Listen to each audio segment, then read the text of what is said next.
কেউ বোমা পিস্তল বোম রেখে দিয়ে কি আর পুলিশকে ডাকে না বোম স্কোয়াডকে ডাকে? কেউ তো ডাকে না। ছেলে মানুষই করছে, ছেলে মানুষই। ওর এখন নাম্বার খুব কমে গেছে, অমিত শাহের কাছে নাম্বার কমে গেছে ভীষণ, এখন নাম্বার বাড়ানোর চেষ্টা করছে। জীবনে যদি সংবিধানটাকে মেনে চলতো না তাহলে ভালো হতো। ও যদি যখন যখন সমালোচনা হয়েছে ও যদি ডেকে বলতো কোনখানটা আমার ভুল হয়েছে আপনারা বলে দিন, তখন আমরা বলে দিলে ওর উন্নতি হতো। বিজেপির চামচাগিরি করে গেছে, এখন যা ইচ্ছা তাই বলে যাচ্ছে, যা ইচ্ছা তাই। বোম স্কোয়াড কেন? ও ইয়ের সঙ্গে কথা বলেনি, ওই আমেরিকার প্রেসিডেন্টের সঙ্গে কথা বলেনি?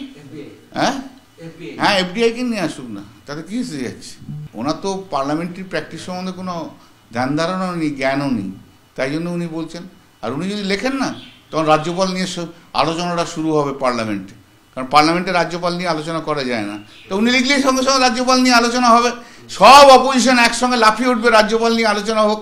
যে যে ডিমান্ডটা আমাদের রয়েছে, রাজ্যপালগুলো যে কতটা অসাংবিধানিকভাবে কাজ করছে তা প্রমাণিত হবে। লিখুন লিখুন, লিখতে বলুন। উনি যা করবেন তারই কাউন্টার ব্লাস আছে, মারাত্মক আছে, কারণ এতদিন ধরে কিছুই করা যাচ্ছিল না, এবার সব শুরু করা যাবে। ও লিখে পুড়িয়ে কী করবো, আমাকে জেলে ঢুকিয়ে দেবে? ঢোকা।